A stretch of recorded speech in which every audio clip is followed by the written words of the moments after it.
안녕하세요. 오늘도 사연살롱을 찾아주셔서 감사합니다. 저는 서울 성동구에 사는 30대 후반의 여성이에요. 제가 3년 전까지만 해도 시어머니랑 잘 지냈어요. 그분이 되게 잘해주고 그런 건 아니어도 이만하면 시어머니랑 며느리랑 잘 지내는 편이다 싶었거든요. 주변에서도 그렇게들 말했고요. 제 친구들 중에도 시댁하고 갈등 겪는 경우가 꽤 돼서 모임 같은 데에 가면 애들이 무난하게 지내는 저를 부러워하곤 했거든요. 개 중에는 대놓고 시샘하면서 괜히 어깃장 놓는 친구들도 있었고요. 그런데 왜 사람이 좋을 때가 있으면 아닐 때도 있다고 하잖아요. 그게 사람 관계도 마찬가지더라고요. 시어머니와의 사이가 크게 갈라질 일은 정말 없을 줄만 알았는데 아주버님이 결혼하실 때부터 상황이 180도 달라지더라고요. 겉으로 보기에 저보다 훨씬 조건이 좋고 집안도 좋은 형님하고 저를 비교하며 전에 없이 함부로 대하는데 진짜 질려버렸어요. 제가 드라마에서나 보던 그런 시집살이를 하게 될 줄은 꿈에도 몰랐죠. 그런데 그런 일이 생기더라고요. 지금부터 제가 구체적으로 차근차근 이야기해 볼게요. 결혼할 무렵 저는 공공기관에서 일을 하고 있었어요. 시어머니는 젊을 때 중학교 행정실에서 일을 하셨대요. 시어머니는 저를 처음 봤을 때부터 제가 자기 젊은 시절 보는 것 같다며 공감을 많이 해주셨어요. 그런 일이 남들 보기에는 그저 앉아서 서류나 처리하는 것 같으니까 속 편한 줄 아는데 절대 아니지. 위에서 쪼고 아래서 치받고. 아휴, 나는 이상한 선생들 상대하느라 힘들었는데 혜연이는 민원인들 때문에 어렵겠어. 뭐 괜찮아요.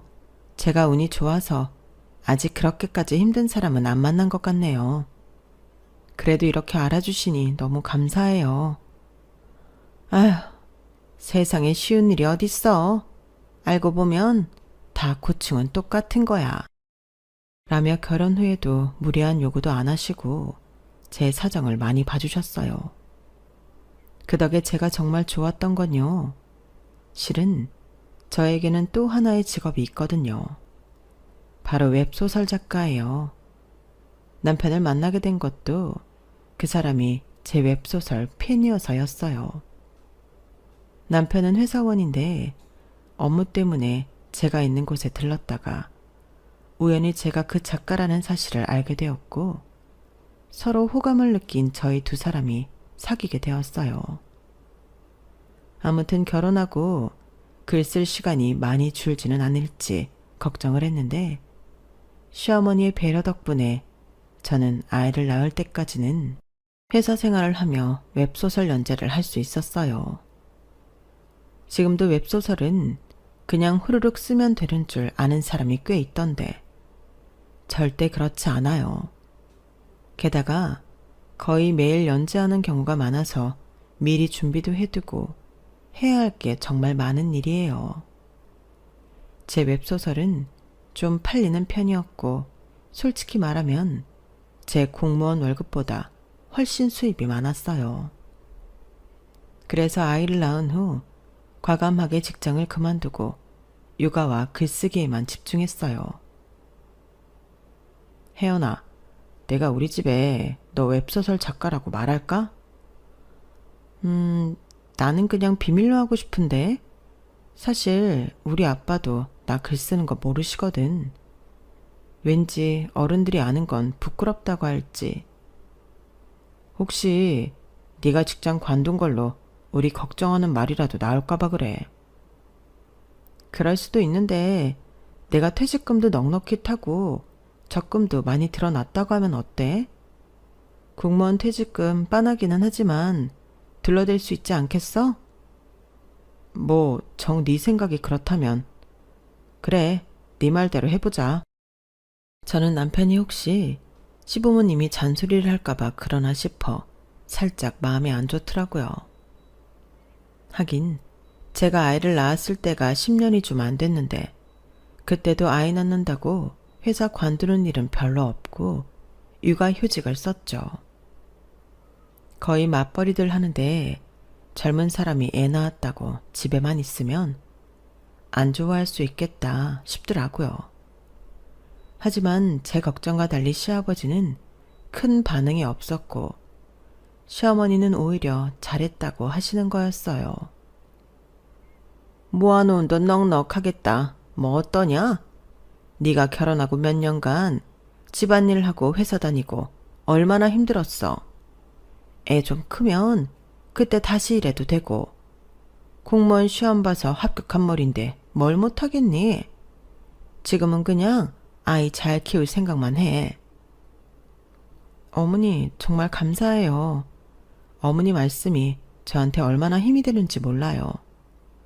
지호 아빠도 저 많이 도와주고 애 많이 쓰고 있어요. 그 덕에 저희가 이렇게 사는 것 같아요. 네가 다 알뜰하고 규모 있게 살림을 하니까 그렇지 않겠어? 결혼하고 2년 만에 넓은 아파트로 이사도 갔잖아. 나는 널 믿는다.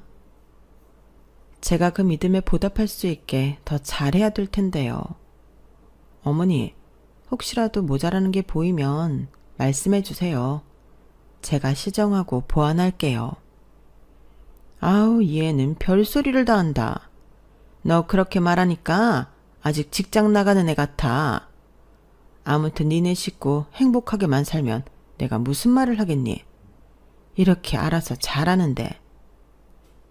시어머니가 그렇게 말씀하시는 데에는 아이를 친정엄마가 돌봐주시는 것도 들어가는 것 같았어요. 저희 집과 사이가 틀어지기 전에도 시어머니는 뭐랄까요?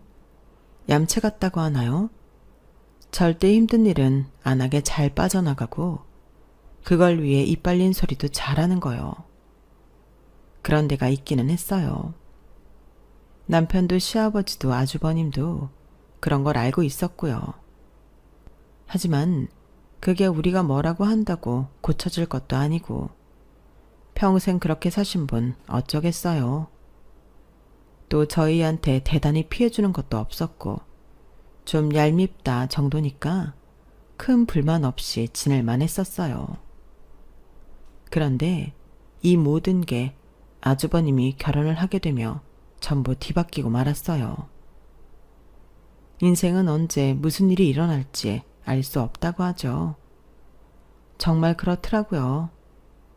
결혼하고 아이 낳고 한 5년 행복하게 지냈나요? 형님을 만난 후부터 시어머니는 점점 제게 차가워지더니 아주버님이 결혼을 하고 난 다음에는 노골적으로 바뀌더라고요. 형님은 악기 중에서도 많이들 안 하는 비올라라는 악기 전공이라고 했어요. 바이올린하고 첼로 중간에 있는 악기인데 비올라는 전공하거나 배우는 사람은 그렇게 많지 않다고 하더라고요. 음대 대학원까지 나왔고 어디에 소속되어 있지는 않지만 음악회 때 정규 교양 악단에서 사람이 부족하면 가서 연주를 할 때도 있다더군요. 동네 음악학원에서 피아노도 가르치고 바이올린도 가르치고 가끔 비올라를 배우겠다는 사람이 있으면 따로 과외를 한다더라고요. 생긴 것도 화려한 만큼 뭔가 화려한 일을 하는 사람 같았어요.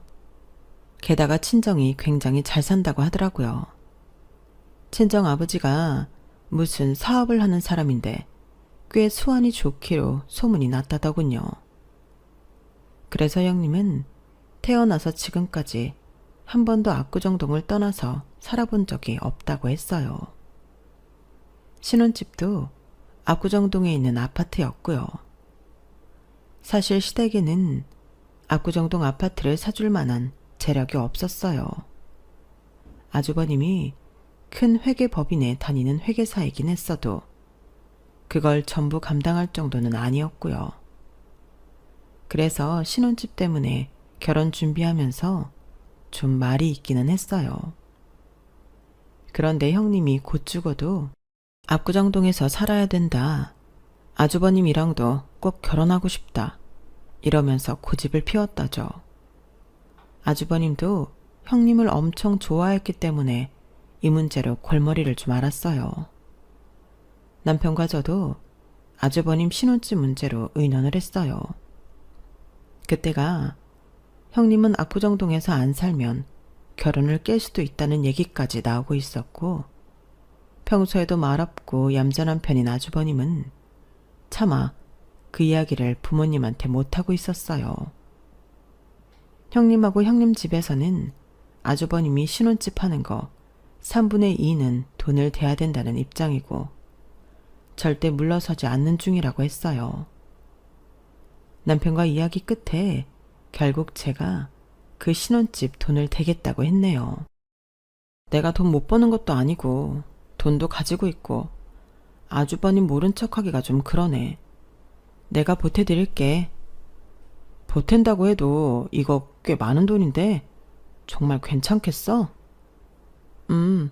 나 저번에 종이책 나와서 그것도 꽤 팔렸고 지금 유료 결제 많이 되고 있잖아. 내가 글 또 안 쓸 것도 아니고 지금 다른 데서 연재 같이 하자고 하고 있어. 아이디어가 있을 동안은 계속 쓸 거야. 나 이미 자리 잡은 작가라 내 이름 보고 클릭하는 수도 꽤 돼. 남편은 제 뜻을 아주버님한테 전했어요.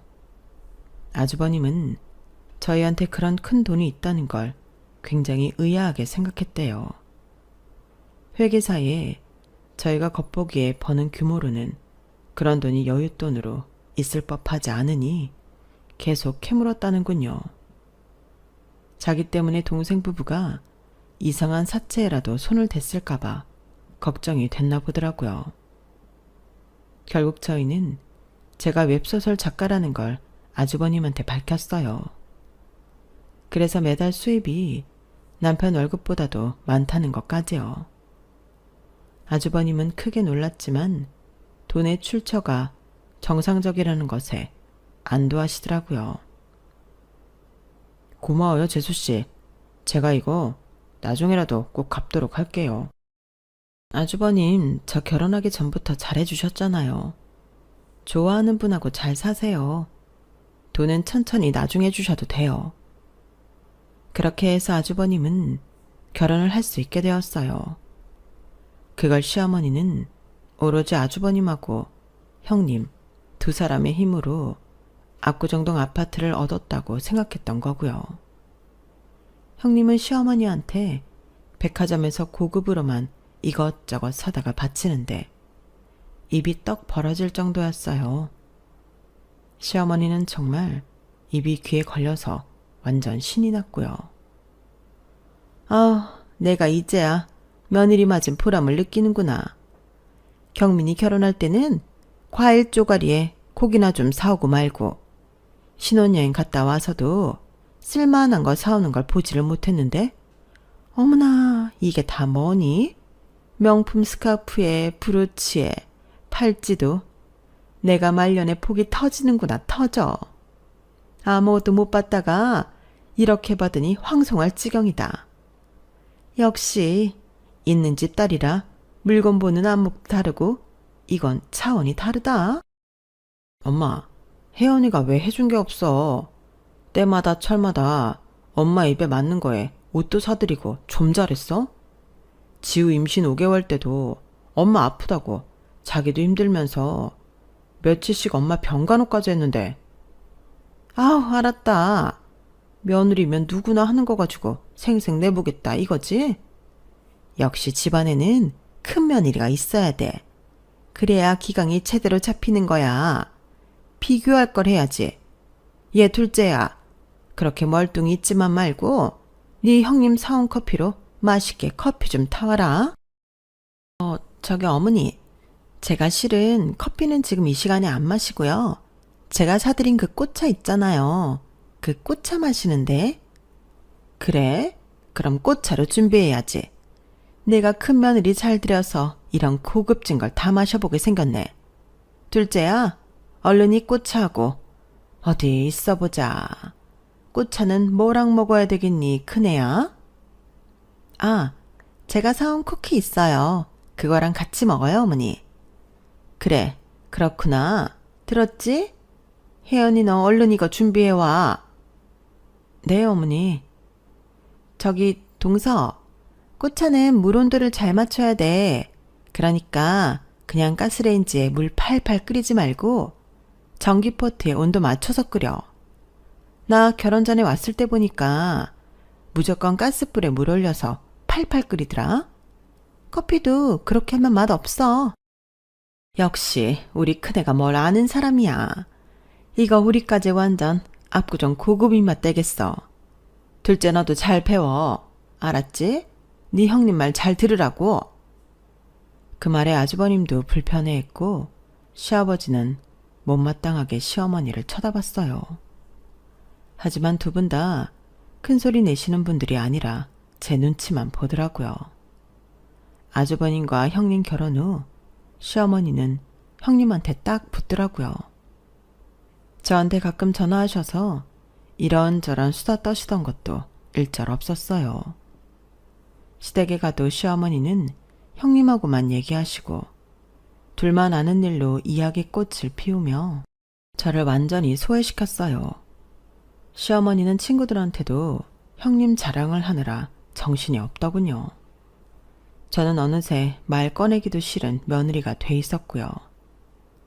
섭섭하기도 했고 어떻게 사람이 저렇게 확 바뀌나 싶어 어이도 없었지만 저는 아이 키우고 글 쓰느라 그런 데에 신경을 길게 쓸 수가 없었어요. 그러던 휴일에 형님이 전화를 했어요. 시어머니랑 셋이서 자기네 동네에 있는 브런치 카페에서 아점을 먹고 같이 근처 백화점에 가서 쇼핑을 하자는 거였어요. 솔직히 형님이 지금까지 저희한테 딱히 잘못한 건 없었고 시어머니가 일방적으로 저를 따돌리는 거라 가겠다고 했어요. 그런 자리를 마련해준 형님이 은근 고맙기도 했고요. 저는 밥값은 제가 내야겠다 생각까지 하고 그 자리에 갔는데 시어머니는 계속 저를 아래 위 훑어보면서 못마땅한 표정을 지었어요. 예, 너는 니네 집에서 거리도 있는데 오면서 꼴이 그게 뭐니? 왜요, 어머니? 그냥 평범하게 입고 왔는데요. 그리고 성수대교만 건너면 바로라서 그렇지 멀지도 않고요. 너 압구정 자주 와봤어? 이런 데에서 식사 얼마나 해봤어? 네가 뭘 모르면서 이렇게 후줄근하게 차려입고 오면 우리 망신이잖아. 형님은 제 눈치를 보며 시어머니한테 말했어요. 괜찮아요, 어머니. 여기 근처에서 아점 먹으러 오는 사람들 많아서 다 편하게 입고 와요. 저도 티셔츠에 청바지잖아요. 너는 딱 봐도 여기 사람 같아. 그리고 네가 입은 거랑 제가 입은 게 같아? 쟤 이런 데 와보지도 못했을걸? 메뉴를 봐도 뭐가 뭔지 모를 거다. 동서, 잘 모르면 내가 대신 주문해 줄까? 혹시 설명 필요하면 말해. 내가 알려줄게. 아니에요. 설마하니 제가 이런 메뉴도 모르겠어요. 어머니, 저도 이런 데 많이 와봤어요. 걱정 안 하셔도 돼요. 너 집에서 애 키운답시고 회사도 그만두고서 이런 데 다니며 돈만 쓰는 거니? 우리 경민이 뼈 빠지게 돈 버는데 집에서 살림이라도 잘해야 될 거 아니야. 갑자기 저를 살림 못하는 사람 만드는데 이 자리에 계속 있어야 하나 싶게 무참한 기분이 들더라고요. 전에는 저보고 돈 관리 잘한다며 그렇게 침이 마르게 칭찬하던 사람 맞나 싶었고요. 그 자리에서 일어나 돌아 나올까 하다가 그래도 형님이 초대한 성의를 봐서 계속 앉아 있었죠. 어쨌든 저는 식사를 하는 시간 내내 꽂아 놓은 보리자루 신세였어요. 이 정도면 불러도 다시는 오지 말라는 무언의 압박처럼 느껴지더군요. 커피까지 다 마시고 제가 요금 청구서를 들고 일어나자 형님이 얼른 자기가 내겠다며 저를 잡더라고요. 오늘은 내가 불렀으니까 내가 낼게. 아니에요. 제가 낼게요. 그러려고 했어요. 그러자 시어머니가 제 손을 찰싹 때리며 청구서를 빼앗아 형님한테 쥐어주는 거였어요. 아서라, 돈도 못 버는 애가 뭐 하는 거니? 이러니 우리 경민이만 죽어나지. 밖에서 일하는 사람 생각 안 하고 돈 쓸 생각만 하고 있어. 너 여기 밥값이 너 먹던 그런 수준인 줄 아니? 어머니, 요새 서울 물가 다 비슷해요. 제가 이런 거 가격도 모르겠어요. 그래도 압구정 첨당동하고는 다르지. 괜히 너 꼴 같지 않은 자존심에 허세 부리지 말고 여기는 큰애한테 맡겨라. 저는 더 이상 제가 계산하겠다고 고집부리지 않았어요. 이렇게까지 무시하는 사람한테 제 돈 써서 뭐하나 싶겠더라고요. 이게 아무리 시어머니여도 말이죠. 밥값은 형님이 계산을 했네요. 그리고 백화점까지 같이 걸어가는데도 저한테는 말 한마디 안 시켜서 어찌나 불편하던지요. 저는 안 그래도 집에 갈까 말까 하고 있는데 백화점 앞에서 시어머니가 형님 팔짱을 딱 끼고 이러시더라고요. 예, 너 그걸로 이 백화점 들어갈 거 아니지? 백화점 들어가는데 필요한 차림새가 있는 것도 아닌데요. 어머니, 왜 자꾸 그러세요? 아니, 그러게 누가 그렇게 후줄근한 꼴 하고 오래? 솔직히 네가 여기 들어와서 살 수 있는 물건도 없잖니. 눈치가 있으면 이쯤에서 빠져줘야 되는 거 아니야? 아, 네. 그러신 거면 저도 더 이상은 다니기 힘들 것 같으니 먼저 가볼게요. 집에 가서 할 일이 많아서요. 안 그래도 원고 걱정이 되던 차에 시어머니 말하는 게 너무 정 떨어져서 돌아가겠다고 했어요. 그러자 시어머니는 말을 또 보태는 거였어요. 뭐 대단한 할 일들이 많으셔? 그래, 우리 아들 힘들지 않게 집안일이라도 잘 해놔야지. 얼른 가봐라. 우리 경민이 잘 챙겨 먹이고. 나 부시에 니네 집 가서 너 잘하는지 볼 거야. 동서 잘 가. 동서는 내가 다음에 여기 구경시켜 줄게. 아니, 요즘 세상에 백화점 안 가본 사람 있나요? 압구정 백화점은 뭐가 다를까요?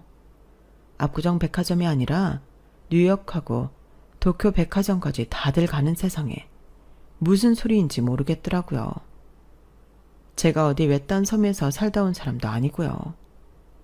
형님은 아기가 없는 것 같기는 해도 시어머니가 뭐라고 말했는지 처음에 저를 볼 때보다 저를 더 무시하는 게 보였어요. 제가 괜히 그렇게 지레 생각하는 걸까봐 아닐 거라고 애써 부인했었는데 그날 보니 아니더군요. 형님도 저를 돈 없어서 문화생활도 제대로 못하는 사람 취급을 하고 있었어요. 남편한테 듣자 하니 아주버님 말씀으로는 형님은 압구정하고 청담동에 사는 거 아니면 다 평범 이하로 보는 사람이래요. 워낙 어릴 때부터 부잣집에서 곱게 커서 세상 물정도 잘 모르고요. 해외여행도 대부분 비즈니스석 이상으로 다니고 호텔도 좋은 데로만 다니던 사람이라 아주버님도 스타일 맞추기 좀 힘들어하고 있다는 거였어요. 그런 사람이니 상대가 상처받는지 기분 나쁜지 잘 모르고 생각 없이 툭툭 말하는 건 그럴 수 있죠. 시어머니는 그게 아니었어요. 전에는 살살 여우처럼 얄밉게 구는 게 다였다면 이제는 저를 무시해도 된다고 여겼는지 아무 말이나 막 하는 거였어요. 너 솔직히 우리 경민이 덕에 다 누리고 사는 거잖아. 나는 우리 첫째 들어오기 전까지는 네가 친정이 별 볼 일 없어도 꽤 괜찮은 애라고 생각했어. 근데 근본 있는 집안 며느리 들어보니까 확 알겠구나. 이게 바로 클래스의 차이라는 거지. 나한테 해주는 거 자체가 달라. 너 한 달에 꼴랑 2, 30만 원 용돈이랍시고 보내놓고 생색내잖아. 그것도 우리 아들 돈으로 말이야. 큰애가 어떤 줄 아니? 나를 데리고 다니는 데만 봐도 그래. 역시 클래식 음악을 하는 여자라 품격이 달라. 이 집만 해도 그래? 우리 작년에 전세 살던 데 집주인이 전세비 너무 올려서 그냥 나와서 집 사자 했을 때 말이야. 이 집 사는 거 우리 경민이 돈으로 해준 거잖아. 네가 뭐 하는 게 있니? 그러면서 요새 아주 너 눈치가 이상해? 내가 그래 좀 예뻐하는 게 그렇게 안 입고 오냐? 어머님이 형님이 품이 있고 항상 강남 좋은 데만 데리고 다니고 거기다 용돈도 더 많이 준다. 그 말씀 하시려는 거예요? 눈치가 아주 없지는 않구나? 에휴, 내가 우리 경민이 더 좋은 여자 만나게 했어야 하는데 지형까지 제치고 먼저 결혼하는 걸 말리지 못해서 박봉 공무원이 이제 일까지 안 하고 집에서 노는데 얼마나 힘들고 지 대기업 연봉 죄다 마누라한테 바치면서 말이야. 시어머니는 자기한테 더 잘해주는 사람한테 찰싹 붙는 스타일이었어요. 그러면서 기존에 사귀던 사람한테는 더 볼 일 없을 것 같으면 완전 무시해서 상대를 밟아버렸고요. 학교 다닐 때 자기 필요에 의해 이 친구 저 친구 붙어 다니고 필요 없으면 따돌리는 애들 있잖아요. 딱 그런 사람을 보는 것 같더군요.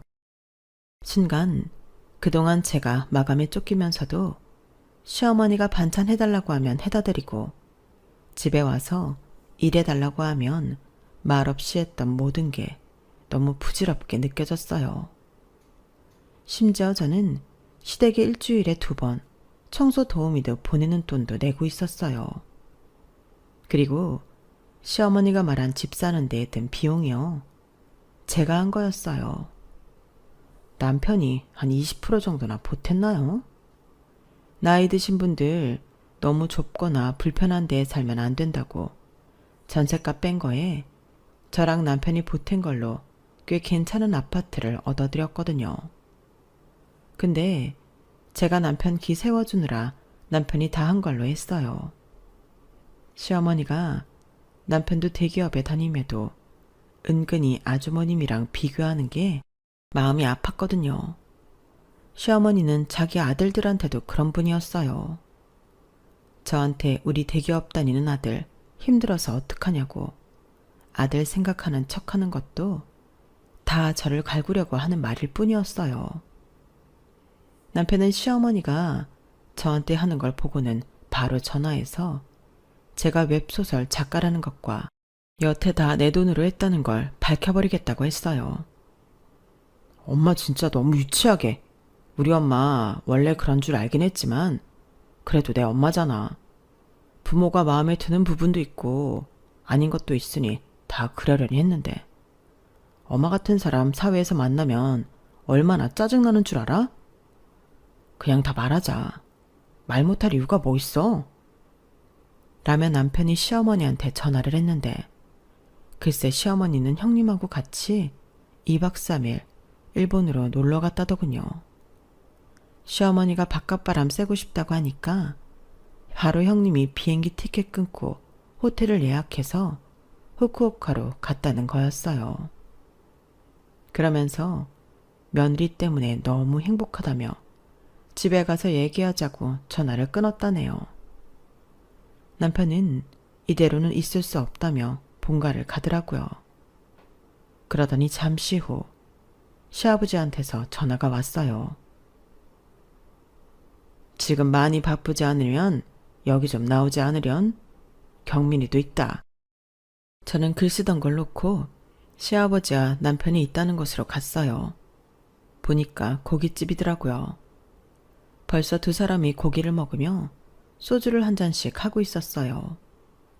시아버지는 제가 술을 잘 못 마신다며 음료수를 달라고 하고는 저한테 정말 정중하게 사과하셨어요. 내가 그동안도 네 시어머니 하는 거 못마땅했지만 별 말은 못했다. 다 늙어서 같이 늙어가는 사람한테 불편한 소리 할 게 뭐 있나 하고 말이다. 나도 안다. 우리 집 사람이 어떤 사람인지.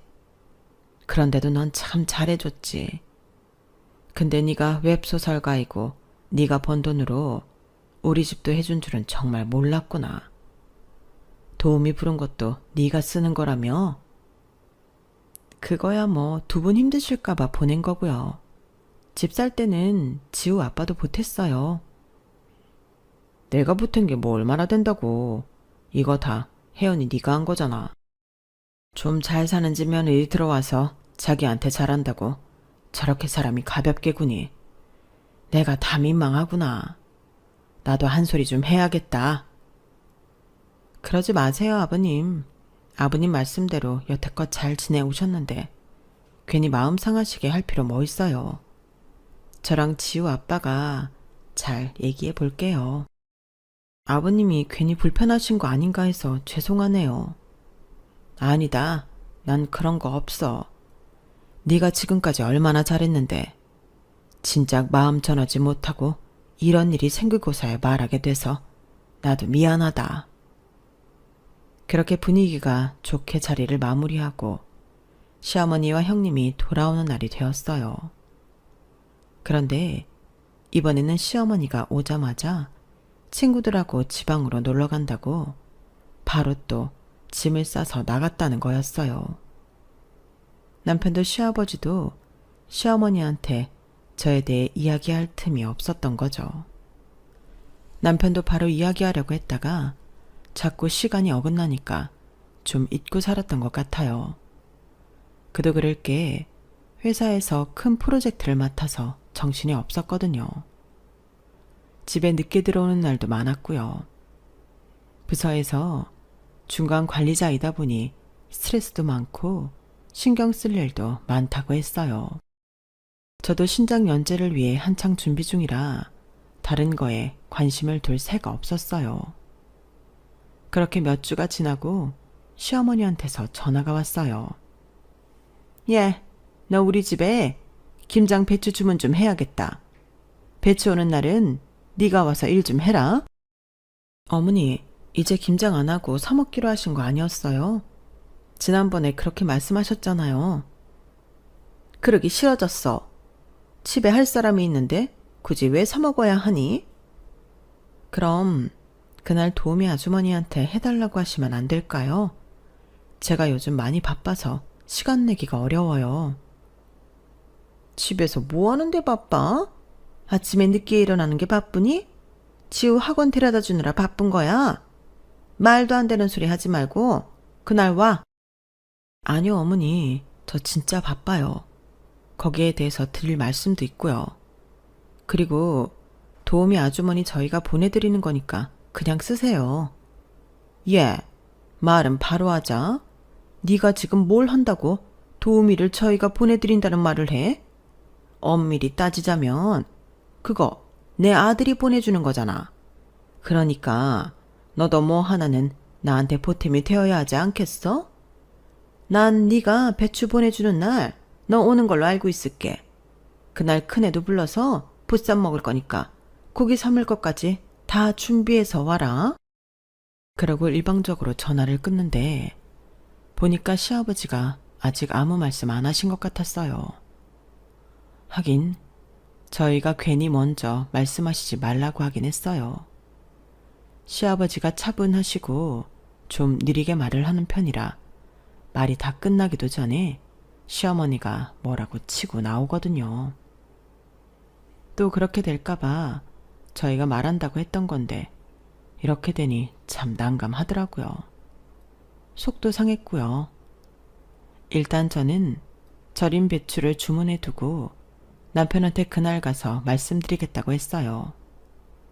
남편도 바쁘지만 그날은 직접 와서 이야기하겠다고 했어요. 그렇게 알고 절인 배추가 시댁에 도착하는 날 갔더니 시부모님은 안 보이고 형님만 있더라고요. 어머니 잠깐 마트에 가셨어. 주문한 것 중에 뭐 빠진 게 있다고 직접 말씀하신다면서 아버님 보고 같이 가자고 하시더라고. 그나저나 절인 배추가 왔던데 저건 그냥 담그면 되는 거야? 네, 속 만들어서 넣기만 하면 되는데 그래도 배추를 좀 다듬어야 돼요. 라며 제가 박스에서 배추를 꺼내 아주 넓은 바구니에 잘라서 펴놓는데 형님은 소파에 앉아서 멀뚱멀뚱 저를 보고만 있더라고요. 형님, 제가 정말 바쁜 일이 있거든요. 그래서 말인데 이것 좀 같이 해주시겠어요? 나 김치 한 번도 안 담가봤는데 본 적도 없어. 우리는 해다주는 반찬집에서 갖다 먹거든. 저도 결혼 전에는 한 번도 안 해봤어요. 별로 어렵지는 않아요. 속 만드는 건 제가 다 할게요. 이따 고기도 삶아야 해서 시간이 촉박하기는 해요. 그래? 배추 다듬는 요령만 알려주면 해볼게. 형님은 쭈뼛거리며 부엌으로 와서 저랑 같이 바닥에 앉아서 배추 정리하는 걸 시작했어요. 저는 바로 물을 썰고 파랑 갓도 썰고 양념할 준비를 했죠. 그때 현관에서 소리가 나더니 시부모님이 들어왔어요. 순간 시어머니는 저와 형님을 보더니 눈이 동그래져서 소리를 지르더군요. 아니 큰애야, 네가 왜 바닥에 앉아서 배추를 다듬냐? 동서가 바쁘니까 같이 하자고 해서요. 이렇게 해보니 정말 혼자 하면 시간이 많이 걸리겠어요. 때마침 남편이 들어와서 막 저한테 인사를 하려고 했어요. 그런데 갑자기 시어머니가 제 머리채를 잡고 흔드는 게 아니겠어요? 어머니, 왜 이러세요? 형님도 놀라서 그 자리에서 일어나 뒤로 물러났고 시어머니는 계속 제 머리채를 잡고 흔들었어요. 어따 대고 누굴 김장을 시키는 거야 감히. 니까짓 게 뭔데? 수준이 맞아야 김장도 같이 하는 거야? 엄마, 진짜 이럴 거야. 남편이 화가 잔뜩 나서 나서려는 순간이었어요. 정말 생각지도 못한 일이 벌어졌어요. 시아버지가 시어머니 팔을 확 잡아당기더니 뺨을 철썩 때리는 게 아니겠어요? 저희 다 놀라서 입을 벌리고 아무 말도 하지 못했죠. 아니, 당신 왜 이래요? 지금 나한테 손찌검한 거예요? 당신은 둘째 손찌검 안 했어? 했잖아. 남의 집 귀한 딸 데려다가 함부로 무시하고 필요할 때 다 써먹으면서 손찌검까지 해? 당신이 제정신이야. 당신 손자 낳아준 사람이야. 그리고 우리 도우미 불러주고 이 아파트 사준 애가 쟤 둘째라고. 평소와 다르게 아주 빠르게 그리고 집이 떠나가라 고함을 치는 시아버지 말에 시어머니랑 형님이 완전 벙찐 표정이 되었어요. 한동안 말이 없던 시어머니는 눈을 껌뻑이며 다시 말해보라고 했고 그때 남편이 나서서 말했어요. 그동안 혜연이가 아무 말 하지 말자고 해서 안 했는데 혜연이 쟤도 팬 되게 많은 웹소설 작가야. 지금도 새 연재 해달라고 해서 준비하느라 바쁘다고. 내가 아무리 대기업 다닌다고 해도 월급쟁이 봉급 빤한 거 아니겠어? 애 키우고 이것저것 세금 내고 뭐 그렇게 남겠어? 우리가 아파트 사고 엄마 아빠 집 사는 거 진짜 나 혼자 했다고 생각해? 그럴 리가 있어? 이거 다 혜연이가 번 돈으로 한 거야. 엄마 돈 좋아하지? 형수가 엄마한테 잘하니까 친정이 잘 사니까 그동안 잘 데리고 놀던 혜연이 내팽개치고 형수한테 붙은 거잖아. 꼭 갖고 놀던 인형 실증난 사람처럼. 우리 엄마 그러는 거 진짜 질렸어. 그래서 말인데 나 이제 여기 안 오려고. 나는 우리 지우 엄마 혜연이한테 너무 미안해. 내가 잘해줘야 될 사람은 혜연이랑 우리 지우야. 더 이상은 엄마한테 이런 말도 안 되는 푸대접 받는 거 보고만 못 있겠어. 그러니까 이제 우리 찾지 마. 도움이 오는 것도 내가 끊을 거고 더 이상 용돈도 못 주니까 그렇게 알아. 남편이 속사포처럼 다다다 말을 쏟아내고 저를 일으켜 세우자 시어머니는 정신이 반쯤 나간 사람처럼 저희를 쳐다보기만 하더라고요. 그러자 시아버지가 시어머니한테 말씀하셨어요. 어떻게 사람이 그렇게 철이 안 들어. 아무리 큰 며느리가 돈이 많고 잘해도 그렇지. 여태껏 우리한테 잘한 게 누군데 그런 식으로 대해. 제발 이러지 좀 마. 그제야 시어머니는 정신이 났는지 이렇게 말하더군요. 아니 뭐 웹소설 작가? 그게 그렇게 돈 잘 버는 거니? 그런 말을 하지 그랬어. 말을 안 해주는데 내가 알 게 뭐야? 그러자 시아버지가 진짜 천둥이라도 치는 것 같은 목소리로 버럭 화를 내셨어요. 꼭 그런 말을 해야 잘해준다는 거야. 사람이 자기 자식한테 그냥 잘해주면 안 되나? 왜 당신은 그것밖에 안 되는 거야? 시아버지의 불효령에 시어머니는 눈을 꼭 감고 어깨를 움츠리더군요. 형님은 저희 눈치만 봤고요. 남편은 제 손목을 붙잡고 시댁을 나왔어요. 저더러 시어머니가 사과할 때까지 가지 말자고 하면서요. 다음날 형님이 먼저 저한테 찾아왔어요. 동서가 그렇게 잘 나가는 웹소설 작가인지 진짜 몰랐네. 혹시 이런 거 비밀로 해야 되는데 밝힌 거야? 사실 나는 여기 한강뷰라고 해도 강남 아니면 뭐 살만한 데가 있겠나 싶어 알아봤는데 생각보다 좋네. 이렇게 한강도 보이고 우리 집도 한강 보이기는 하는데 내가 동서 너무 뭘 모르는 사람 취급해서 기분 나빴겠다. 이제 안 그럴게. 우리 잘 지내봐. 나는 사실 시부모님 아파트 시부모님이 온전히 사신 건 줄 알았잖아. 근데 이게 다 동서 힘이라니 진짜 다시 봤어. 앞으로 나랑 자주 쇼핑도 하고 차도 마시고 그러자. 말씀은 정말 고마운데요, 형님. 저도 웹소설 작가님들 모임도 있고 마감이 있어서 많이 바빠요. 집안일 아니면 따로 만나는 건 어려울 것 같아요. 저희가 그렇게 만날 만큼 마음이 통하는 것도 아니고 진짜 친한 것도 아니잖아요. 제가 정중하면서 냉정하게 끊어내니까 형님은 꽤 당황하는 것 같았어요. 그리고는 자기가 저를 너무 잘못 알고 있었다며 미안하다고 또 사과하고 돌아갔어요. 그리고 그날 저녁에는 시어머니가 저희 집에 찾아왔어요. 남편도 같이 있을 때요. 저기 둘째야, 내가 그동안 너한테 너무 심했던 것 같구나. 정말 미안하다. 내가 이렇게 사과할게. 엄마, 됐어.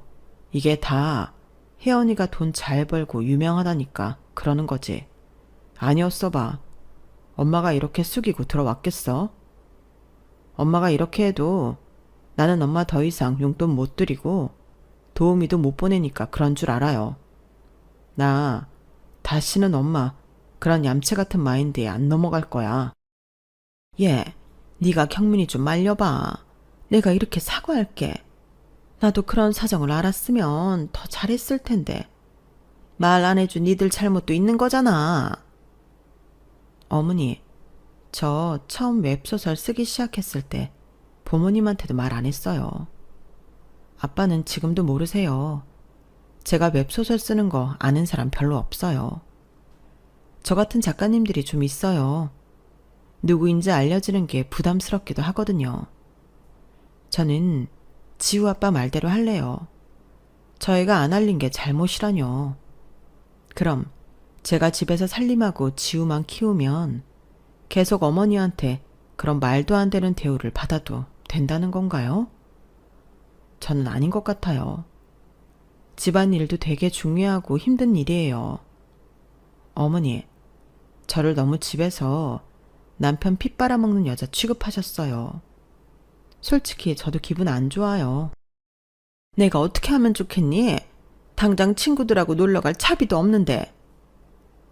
그게 아쉬워서 우리한테 이러는 거야? 엄마, 끝까지 실망스럽다. 나는 엄마 한동안 지켜볼 거야. 우리 지우한테 얼마나 잘하는지, 이 사람한테 어떻게 하는지 볼 거라고. 그리고 우리 당분간은 명절 아니면 집에 안 갈 테니까 그렇게 알고 엄마가 정말 지우랑 혜연이한테 잘하면 그때 다시 용돈 드리는 걸 생각해 볼게. 오늘은 이만 돌아가. 저도 지금으로서는 어머니한테 해드리고 싶은 게 없어요. 그게 솔직한 제 심정이에요. 어머니, 형님한테 용돈 받으셔서 가세요. 그러면 되잖아요. 아니, 걔가 이번 달부터 자기 교향악단 부르는 데 없다고 용돈을 못 주겠다고 하잖니. 아, 정말. 그렇게 울상이 되어 시어머니는 집으로 가셨어요. 물론 저희가 언제까지고 부모님을 나 몰라라 하고 지낼 순 없겠죠. 하지만 얼마 동안만이라도 떨어져서 지내는 게 좋겠다는 결론을 내렸어요. 그 후로 시어머니가 저한테 함부로 하는 일이 정말 없기도 했고요. 지호한테도 전보다 더 살갑게 구시기는 하네요. 그래도 남편은 아직 더 지켜보겠다고 하고 저한테 시어머니가 불러도 시댁에 가거나 하지 말라고 단단히 말했어요. 저도 남편 생각 어기면서까지 시댁에 갈 생각은 없네요. 시어머니 말대로 해주고 싶지도 않고요. 그래서 여전히 지켜보고 있네요. 남편도 저도 마음이 풀릴 때까지는 좀 더 시간이 필요할 것 같아요. 제 이야기는 여기까지입니다. 끝까지 들어주셔서 다들 감사드리고요. 곁에 가족들과 항상 건강하시고 오늘도 행복한 하루 되세요. 여러분, 사연 댓글에 응원과 현명한 조언 부탁드려요. 좋아요와 구독은 저에게 큰 힘이 됩니다. 오늘도 좋은 일 가득하세요.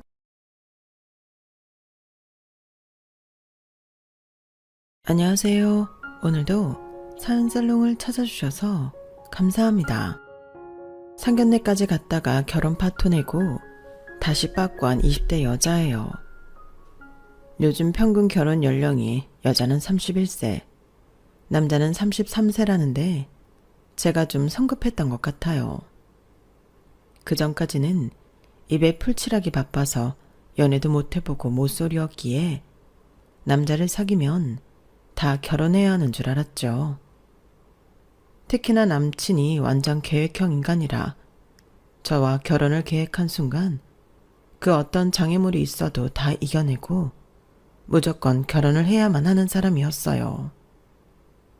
지금 생각해보면 절 너무 사랑해서라기보단 자기 목표와 계획을 실현시키기 위해 저와 결혼을 끝까지 밀어붙이려 했는지도 모르겠어요. 사실 남친만 놓고 보면 착한 사람이었어요. 그래서 저도 그와의 결혼을 꿈꾸기도 했었죠. 그런데 남친 엄마가 아주 지랄맞은 성격이었어요. 하도 인터넷상에 악독한 시모 얘기가 많이 떠돌길래 원래 남친 엄마, 즉 예비 시모들은 다 그런가 보다 하고 넘어가려고 했는데 이 여자는 아주 도가 지나쳤어요. 남편 일찍 죽고 홀몸으로 자식들을 키우다 보니 그렇게 악랄해졌는지도 모르겠어요. 그저 돈밖에 모르는 아주 예의 없는 아줌마였죠. 그 여자가 제 시어머니가 됐을 상상만 하면 진짜 끔찍하네요. 이렇게 적고 나니 저는 찢어지게 가난하고 남친 집안은 재벌집 정도 되는 것처럼 보이죠. 현실은 반대예요. 오히려 제가 운 좋게 많은 부를 얻었고 남친 집안은 대출 10억 정도 낀 20억짜리 건물주일 뿐이에요. 대출 빼고 순수 10억의 자산이 있으니 그것도 엄청난 돈이긴 하지만 요즘 서울 아파트값 평균이 12억이 넘어가는 판국에 10억을 갖고 있다고 돈 없는 사람 멸시하는 꼴이라니 진짜 우습죠. 특히나 저는 돈은 있다가도 없고 없다가도 생기는 거라고 생각하는 사람이에요. 왜냐하면 진짜 롤러코스터 같은 인생을 살았거든요. 고작 20대가 뭔 인생을 알겠냐고 비웃는 분도 계시겠죠. 하지만 제가 경험한 바로는 그래요. 전 어렸을 적 할아버지와 함께 살 때 1인당 100만 원이 넘는 코스 요리를 먹기도 했어요. 생일이나 기념일도 아니었고 그냥 평범한 가족 외식으로 말이죠. 그러다가 집안이 갑자기 기울고 제 인생이 바닥을 칠 적에는 1,000원짜리 짜장면집에 가서 옆 테이블이 남긴 탕수육 하나를 얼른 훔쳐 입에 넣기도 했었죠. 남의 침이 잔뜩 들어간 탕수육 소스에 찍어 먹는 그 탕수육 한 점이 어찌나 맛있던지.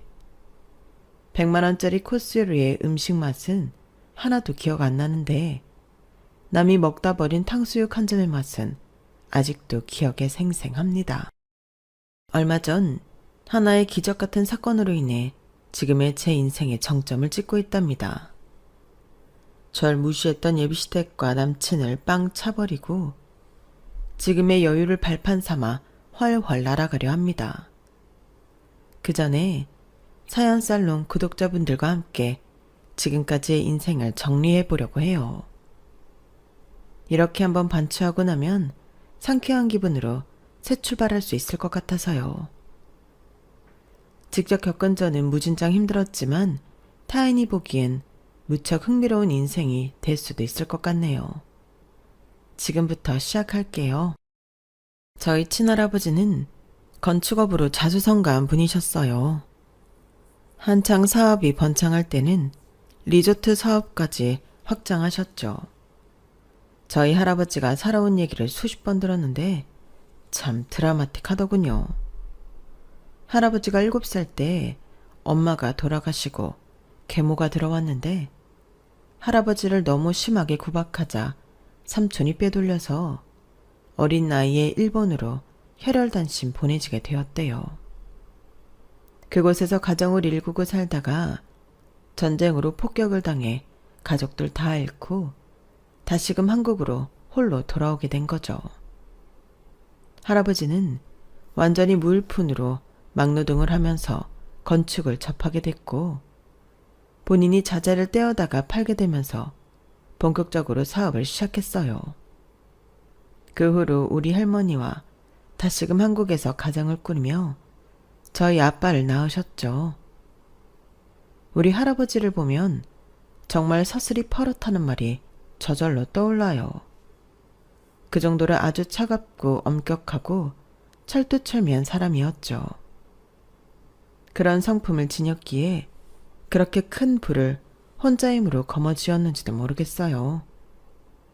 사업적으로는 크게 성공하셨는지도 모르겠지만 가정에선 그 호랑이 같은 기세 때문에 온 가족이 눌러 살아야 했어요. 또 자기 주장은 왜 이렇게 센지 할아버지는 왕처럼 가족들 위해 군림했고 가족들은 마치 하인처럼 할아버지 말에 무조건 네 하며 따라야 했어요. 외동아들인 아빠도 할아버지의 기에 눌려 쥐죽은 듯이 살아야 했죠. 이미 성인이 된 아빠가 할아버지한테 크게 혼나고 엉엉 울던 모습이 아직도 기억에 생생해요. 그 정도로 무서운 분이었어요. 심지어 우리 아빠의 결혼 상대까지도 할아버지가 정해주려 하셨다고 해요. 하지만 아빠의 결혼이 할아버지 뜻대로 안 되자 집안이 난리가 났더랬죠. 전 어려서부터 우리 엄마 얼굴을 모르고 자랐어요. 그나마 집에 남아있던 사진 몇 장만으로 엄마의 얼굴을 암기하고 있었죠.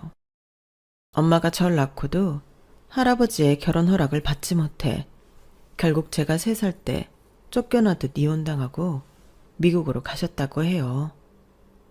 엄마와 관련된 이야기도 제가 커서야 겨우 들을 수 있었죠.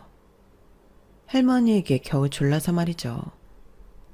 초등학생이 되어 다른 가족들은 엄마가 다 챙겨주고 학교에 행사가 있을 때면 다른 친구들은 다 엄마가 오는데 나만 유모 아줌마나 할머니가 대신 오는 게 큰 불만이었어요.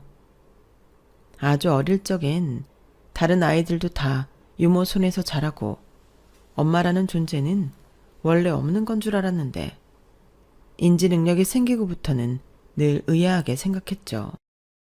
할머니, 난 왜 엄마가 없어요? 유모 아줌마가 잘해주긴 하지만 나도 엄마랑 같이 놀고 공부하고 먹고 자고 하고 싶어요. 친구들이 난 엄마 없는 애라고 놀린단 말이에요. 우리 엄마는 대체 어딨어요? 원래부터 없었나요? 할머니는 절 가엾게 쳐다보며 말해주셨어요. 순진아, 세상에 엄마 없이 태어나는 사람은 한 명도 없단다. 엄마에 대해 알고 싶니? 네 할아버지가 알면 불효령이 떨어지니까 이거 꼭 비밀로 하렴. 순진이 엄마는 아주 예쁘고 착한 사람이었어. 단 한 가지, 고아로 자라서 돈이 너무 없어 고등학교만 겨우 졸업하고 식당에서 서빙 일을 하고 있었지. 그러다가 네 아빠를 만나 둘이 결혼까지 약속했지만 당연히 할아버지 눈에 차지 않았지.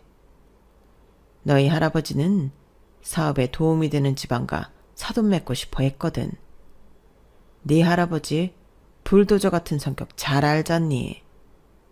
당장 헤어지라고 했지만 둘은 더더욱 사랑해서 우리 순진이까지 낳게 되었어. 그러면 할아버지가 좀 허락해 주실까 해서. 그런데 결혼 허락은커녕 할아버지는 너희 엄마와 아빠 사이를 이간질해서 어떻게든 갈라놓으려고 하더구나. 옆에서 할머니가 말려봐도 소용없었어. 결국 온갖 구박을 받던 네 엄마는 두 손 두 발 다 들고 미국으로 떠났어. 아마 할아버지가 한국으로 못 돌아오게 조치를 취한 것 같아. 참으로 독한 양반이지. 네 엄마가 강제로 이혼당하고 널 나한테 맡기며 미국으로 떠나던 날이 아직도 기억나는구나. 밤새 울어서 퉁퉁 부은 눈으로 우리 순진이 잘 부탁드린다고 하고 거의 기어서 나갔어. 도저히 다리가 풀려서 못 걷겠다고 하더라. 너무나 불쌍했어. 아무것도 못해주는 못난 시임이 나도 답답했고. 그렇게 미국으로 가고는 연락이 뚝 끊겨버렸지. 네 할아버지를 대신해서 이 할미가 너한테 사과할게. 정말 미안하구나, 아가. 대신 이 할미가 우리 순진이만큼은 내 목숨이 다하는 날까지 지켜줄 테니 아무 걱정 말아라. 알았지, 우리 아가? 초등학교 저학년이었던 저는 어른들의 스토리에 못 알아듣는 부분도 있었지만 우리 아빠가 할아버지에 의해 강제로 쫓겨났다는 것만큼은 파악할 수 있었어요. 할머니 말씀처럼 우리 엄마가 너무 가엾고 불쌍하게 느껴지더군요. 그 이후로 밤이면 엄마 생각이 너무 나서 베갯잎을 적시며 잠이 들었던 적이 한두 번이 아니었어요. 그래도 한편으론 내가 원래부터 엄마가 없던 사람은 아니었구나 란 생각에 안도감이 들었어요. 아빠는 호랑이 같은 할아버지 밑에서 사업을 물려받느라 늘 바쁘고 정신없었어요. 외동딸인 절 보듬어줄 시간도 없었기에 아빠에 대한 원망도 좀 있었죠. 감정적인 부분은 전혀 채워지지 않았지만 승승장구하던 할아버지의 사업 덕분에 경제적 여유는 차고 넘칠 만큼 있었던 것 같아요. 지금 생각해보면 어린 제 방만 한 20평도 넘었던 것 같아요. 다른 사람들도 다들 이렇게 사는 줄 알았죠. 특히 아주 예민한 미식가였던 할아버지 때문에 외식 한번 하려고 하면 식단 선택하기도 참 어려웠어요. 할아버지는 딱 한 입 먹어보고 맛없으면 풀코스 식사 비용에 팁까지 다 지불하고 일어나서 나와버리셨어요. 여긴 영 아니다. 다른 곳으로 가자. 할아버지가 이렇게 말씀하시면 조금 먹다가도 온 가족이며 수행원들까지 다 일어서서 다른 식당으로 향해야 했죠. 그렇게 잘 먹고 잘 살다가 할아버지가 덜컥 췌장암에 걸리게 되었어요. 전혀 손쓸 수 없는 단계에서 발견이 되고 말았죠. 평소에 동네 뒷산 정도는 한 번도 안 쉬고 단숨에 올라가는 체력을 가졌던 할아버지였기에 건강검진도 잘 안 받고 지나치다가 늦게 발견한 거죠. 덩치가 산만했던 근육질의 할아버지가 몇 달 만에 피골이 상접한 채 거의 해골이 되어버렸어요. 아무리 무섭고 차가웠던 할아버지지만 이빨 빠진 호랑이가 되니 연민의 정이 생기더군요. 아주 빠르게 아빠에게 사업 승계를 다 해주고는 돌아가시기 한 3일 전쯤 할아버지는 절 따로 부르셨어요. 애미와 자식 사이는 하늘이 맺어준 인연인 법인데 그 천륜을 끊어서 정말 미안하다. 저승사자가 눈앞에 아른거리니 돈이고 사업이고 다 부질없구나. 그저 저승으로 넘어갈 노잣돈만 있으면 되는 법인데 난 무얼 바라고 그렇게 돈돈거리며 살았는고. 할아버지가 우시는 모습을 생전 처음 봤어요. 시꺼멓게 뼈만 남은 할아버지의 모습이 어린 나이에 무섭기도 하고 슬프기도 하면서 저도 같이 눈물이 나더군요. 하지만 마치 고백 같은 유언을 듣고는 할아버지에게 쌓였던 원망이 조금은 풀어졌던 것 같아요. 적어도 제게 미안하다고 직접 사과를 하신 거니까요. 그럴수록 엄마를 보고 싶고 찾고 싶은 제 마음속의 열망은 점점 커져만 갔죠. 할아버지가 돌아가시고 아빠가 회사를 물려받았지만 아빠는 그리 경영에 밟지 못했나 봐요. 점점 사업이 기울고 축소되고 집에 돈이 없어지는 게 체감이 되더군요. 나중에 알게 된 사실인데 할아버지 때도 거의 뇌물과 부정행위로 버텨온 헐만 좋은 사업체였다고 해요. 조그마한 회사들 등쳐먹으며 근근히 버텨온 회사였기에 오너인 할아버지가 돌아가시자 몇 년을 못 버티고 망해버렸죠. 부자는 망해도 3대가 먹고 산다던데 그 말은 완전히 틀린 말이더군요. 우리 집안은 정말 폭삭 망해버렸어요. 그 충격으로 소심했던 아빠는 스트레스를 이기지 못하고 쓰러져 돌아가시고 말았죠. 사업이 망한 것보다 아빠가 돌아가셨다는 사실이 제겐 훨씬 더 큰 충격이었어요. 남편도 잃고 집안 사업은 망해버리고 외동아들까지 갑자기 잃게 된 할머니는 망연자실하여 식음을 전폐하시더군요. 그런 할머니가 하루는 절 다급히 찾으셨어요. 순진아, 이리 와보렴. 네 아빠 일기장을 발견했어. 금쪽 같은 내 아들. 너무 불쌍한 내 아들. 늙은 내가 죽어야지. 왜 네가 먼저 가버리니? 아빠의 일기장에는 구구절절 아빠의 심경이 고스란히 적혀있더군요. 엄마에 대한 애타는 마음과 함께 말이죠. 순주 엄마, 정말 미안해. 너무 보고 싶소.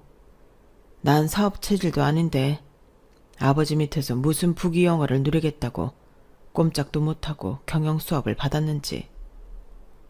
내 아이의 엄마인 당신을 쫓아내는 모습을 보고도 내가 가진 걸 잃지 않기 위해 모른 척했던 걸 피눈물 나게 후회하고 있어. 그리고 지금에서야 깨달았어. 바로 당신이 내가 가진 전부라는 것을.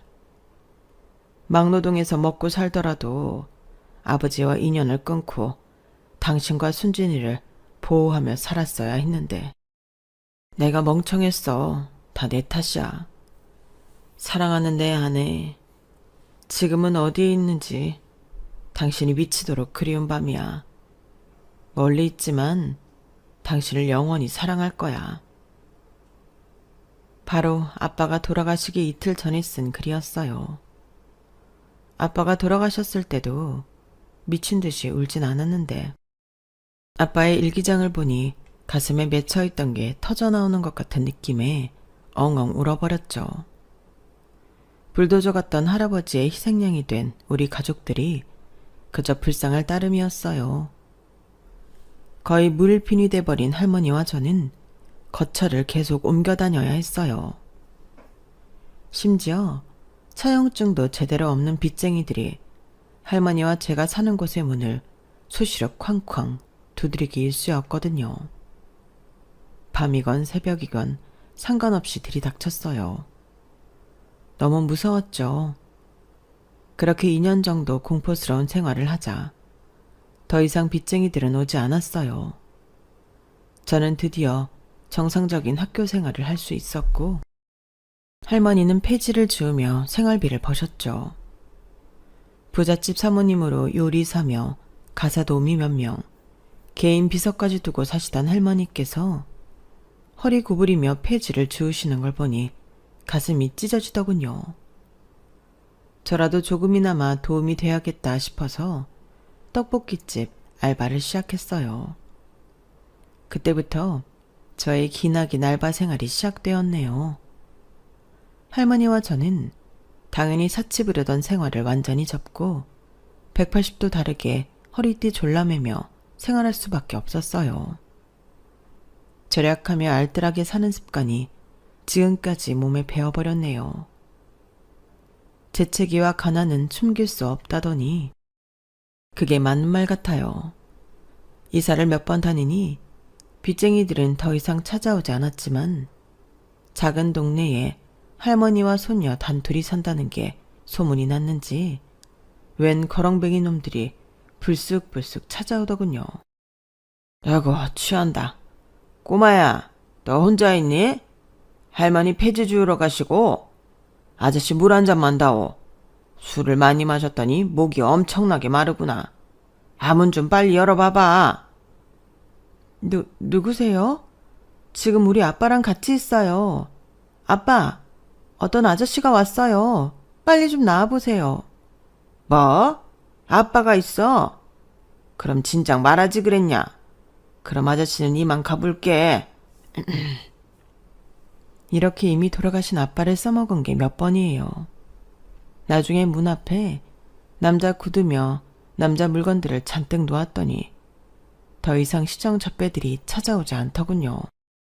여자들만 살아가는 집은 이렇게 애환이 있더라고요. 참 살기 힘든 세상이라고 느껴졌어요. 어렵고 힘든 와중에도 할머니는 절 챙겨주려고 무진장에 쓰셨어요. 제 생일날이면 집 근처 1,000원짜리 짜장면집에 데려가 주셨죠. 맨날 짠지 반찬만 먹다가 짜장면이라니 너무 황홀했죠. 짜장면을 우걱우걱 먹고는 할머니가 화장실을 간 사이에 옆 테이블을 봤는데 사람들이 먹고 남긴 탕수육과 소스가 있더군요. 종업원이 아직 치우기 전이었죠. 눈치를 보면서 얼른 제 입에 몰아 넣었어요. 소스에 탕수육 조각을 듬뿍 담가 먹는데 와, 정말 꿀맛이더군요. 그런데 그 모습을 할머니께서 목격하고 말았어요. 절 붙잡고는 그 자리에서 엉엉 우시더라고요. 아휴, 우리 손녀딸, 할미가 미안하다. 남이 먹다만 음식까지 먹게 만들어서 미안해. 능력 없는 할미를 용서해다오. 할머니께 너무 못난 모습을 보여드린 것 같아서 괜시리 죄송했어요.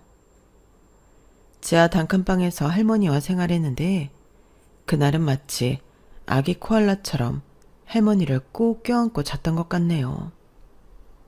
아직도 할머니 품이 너무 그리워요. 왜냐면 그날 밤이 할머니와 함께한 마지막 밤이었거든요. 여느 때처럼 학교를 마치고 바로 떡볶이집 알바를 하던 중이었어요. 떡볶이집 사장님께서 황급히 저를 부르시더군요. 지금 경찰서에서 연락 왔어, 순진아. 너희 할머니가 뺑소니 차량에 치여 돌아가셨대. 얼른 가봐.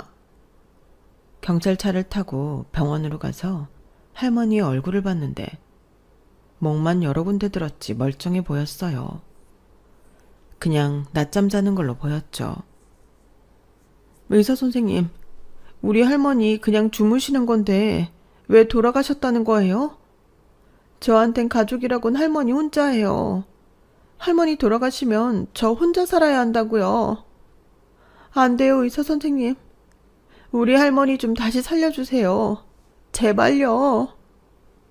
할머니는 과속 뺑소니 차량에 치여 붕 떴다가 떨어지면서 머릿속 출혈이 심하게 나 그 자리에서 돌아가시고 말았다더군요.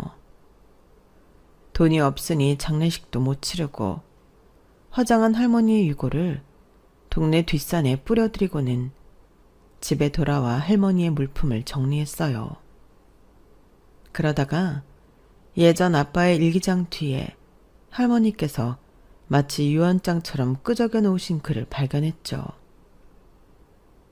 순진아, 만일 할매한테 무슨 일이 생기거든 장롱 밑에 통장 있으니 그걸로 며칠이라도 생활하거라. 그게 할미의 전 재산이다. 장롱 밑을 봤더니 할머니의 통장이 있더군요. 전 재산이라는 그 금액은 고작 33만 원이었죠. 좋기 330억은 넘었던 할머니의 재산이 어떻게 순식간에 33만으로 전락한 건지 인생 무상을 느꼈어요. 돈은 있다가도 없고 없다가도 있는 거라는 생각이 들더군요. 할머니의 물품을 정리한 뒤 완전히 현실로 돌아와야 했어요. 이젠 진짜 혼자가 되었기에 정신 똑바로 차려야겠다고 다짐했죠. 어찌저찌 고등학교를 졸업하고는 대학교는 당연히 포기하고 본격적으로 돈을 벌기 시작했어요. 그래봤자 능력 없는 제가 돈을 벌려면 알바 개수를 늘리는 수밖에 없었죠. 일단 목표는 지하방에서 탈출하는 거였어요. 제가 아토피가 엄청나게 심한데 습하고 벌레와 쥐가 우글거리는 지하에 살다 보니 피부가 다 뒤집어지고 진물이 나기 일쑤였거든요. 그리고 더 이상 월세가 아닌 최대한 전셋집으로 가자는 목표하에 알바를 3-4개 했죠. 시간이 겹치지 않는 알바를 찾다가 문득 한 건물에 1층 3개의 상점에서 운 좋게 3개의 알바를 찾을 수 있었어요. 초밥집, 한식당, 편의점 이렇게 3개의 알바를 시간 겹치지 않게 한꺼번에 구할 수 있었죠. 바로 옆 가게이니 동선도 편하고 좋았어요. 게다가 그곳이 4층 건물이었는데 맨 옥탑방에 보증금 1,000에 55만 원짜리 반전세가 나왔다기에 약간의 대출까지 받아 반전세 보증금을 마련할 수 있었죠. 4층짜리 한 건물에서 모든 걸 해결할 수 있었기에 운이 좋다고 생각했어요. 그런데 그러한 생각도 잠시. 그 건물의 주인 아주머니 성격이 아주 지랄맞더군요. 어이, 남의 집이라고 함부로 쓰면 안 돼. 절대 못도 박으면 안 되고. 알았지? 거기까진 이해가 되었는데 비가 많이 오지도 않았는데 천장에서 빗물이 줄줄 새길래 주인 아주머니께 말씀드렸어요. 방에 물이 새는데 지금 좀 올라와 주셔야겠어요. 그랬더니 웬 양동이를 들고 와서는 비 새는 곳에 착하니 놓는 게 아니겠어요? 자, 됐지? 갓 20대나 된 것 같은데 상당히 까다롭네. 원래 옥탑방은 눈 오고 비 오면 좀 새고 그러는 거야. 꼬우면 저기 한 20억짜리 아파트로 이사 가든가. 돈 없으면 이런 데 살아야지 뭐 어째. 안 그래? 누수를 고쳐달라며 몇 번을 강력하게 얘기해봤지만 전혀 들어먹히지 않더군요. 요구사항은 하나도 안 들어주면서 바라는 건 엄청나게 많았죠. 주인 아줌마는 옥탑 바로 밑 4층 주인 세대에 살았는데 초능력기를 가졌는지 맨날 무슨 소음이 그렇게 심하다며 제게 클레임을 걸어왔어요. 아니 아가씨, 뭔 서랍을 그렇게 하루 종일 드르륵 닫아. 아주 시끄러워 죽겠네. 그리고 월세는 왜 반나절이나 늦는 거야? 앞으로는 하루 전에 꼬박꼬박 넣도록 해. 아참, 에어컨은 설치할 생각 말고 에어컨 설치하려면 벽 뚫어야 하는데 소중한 내 건물에 기스 하나 내지 말라고. 알았지? 더럽고 치사하더군요. 낡은 4층 건물 하나 가진 주제에 마치 재벌인 것 마냥 으스대는 꼴이라니 우습기 그제 없었죠. 1층 초밥집에서 알바하며 친해진 초밥집 사장님한테 이런 얘기들을 다 고자질했어요. 아니, 이 건물 주인 아줌마는 낡은 집 고쳐주는 건 하나도 없으면서 왜 이렇게 바라는 것만 많아요? 살면서 기스 하나 내지 말라니. 그게 말이야 방구야 진짜. 그랬더니 초밥집 사장님이 재밌다는 듯이 웃으며 말하더군요. 진짜 재밌네. 우리 엄마가 그랬어요. 내가 엄마한테 다시 말씀드려 볼게요. 비 새는 건 좀 고쳐줘야 잠이라도 편하게 자지. 우리 엄마가 너무했네. 엄마라고요? 사장님이 이 건물 주인분의 아드님이었어요? 정말 몰랐어요. 죄송해요. 괜히 면전에 대고 부모님 욕했네. 아우, 진작 좀 말씀해 주시지 그러셨어요. 아니에요. 세입자를 위해 주인이 필수적인 건 당연히 고쳐주고 그래야죠. 당황하는 순진 씨 얼굴이 너무 귀엽네요. 근데 뭐 하나 물어봐도 돼요? 네, 얼마든지 물어보세요, 사장님. 살면서 어시성을 가진 사람은 처음 봐요. 우리나라 사람 맞아요? 중국이나 몽골, 뭐 이런 나라 아니고요? 외국 사람이냐는 말은 처음 듣네요. 우리나라에 어시성도 있어요. 좀 독특한 성이긴 하죠? 이 사건으로 인해 건물주 아들인 초밥집 사장님과 더욱 친해지게 되었어요. 일식집을 운영하려고 진짜 일본 가서 유학까지 다녀왔다던 사장님은 가게도 성공적으로 운영해 다른 곳에 분점을 내려는 계획까지 갖고 있더군요. 열과 성을 다하는 청년 사업가였죠. 정말 성실하게 사는 모습이 참 멋있게 보이기도 했지만 또 한 가지 제 눈길을 끌던 건 돌아가신 저희 아빠와 너무 닮은 얼굴이었기 때문이었어요. 사장님은 돌아가신 저희 아빠와 너무 똑같이 생기셨어요. 신기할 정도로 말이죠. 아, 그래요? 순진 씨 아버님은 어떤 분이셨어요? 이렇게 시작한 우리 대화는 끊이질 않았어요. 그때가 마감 시간이었기에 사장님은 가게 문을 닫고 저와 한 테이블에 앉아 개인적인 이야기를 이어갔죠. 누군가와 이토록 진솔한 대화를 길게 나눠본 건 아마 살면서 처음이었던 것 같아요. 초밥집 사장님이라고는 하지만 30살 먹은 미혼 남자였고 저도 20대 여자였기에 서로 남녀로서 끌리는 건 당연한 수순이었던 것 같네요. 초밥집 사장님인 배종수, 이 남자의 아버지도 우리 아버지와 비슷한 시기에 돌아가셨더군요. 아버지가 돌아가시면서 그래도 이 건물을 유산으로 남겨주셔서 우리 가족이 먹고 살 수 있었어요.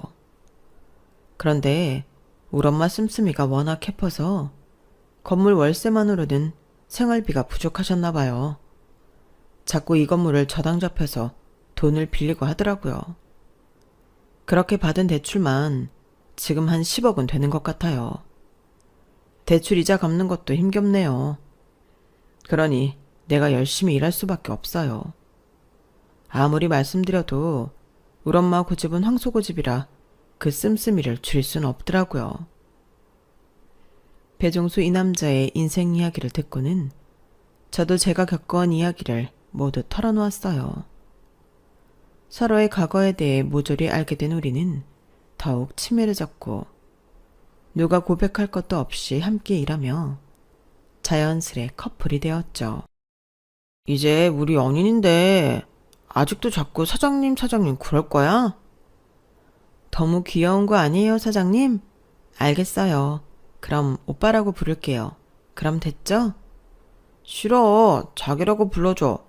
내 계획상 우린 아마 머지않아 결혼하게 될 테니깐. 에? 저와의 결혼 계획을 벌써 짰다고요? 저 아직 20대 중반도 안 됐어요.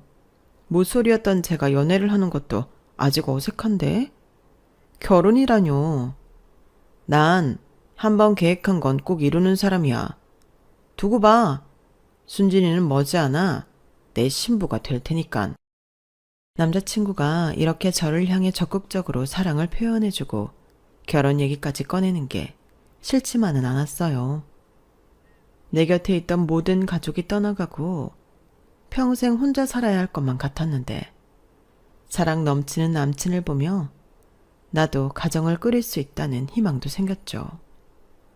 물론 아직 남친의 엄마, 즉 제가 사는 옥탑방 건물 주인 아주머니한테는 우리 사이를 말하지 않았어요.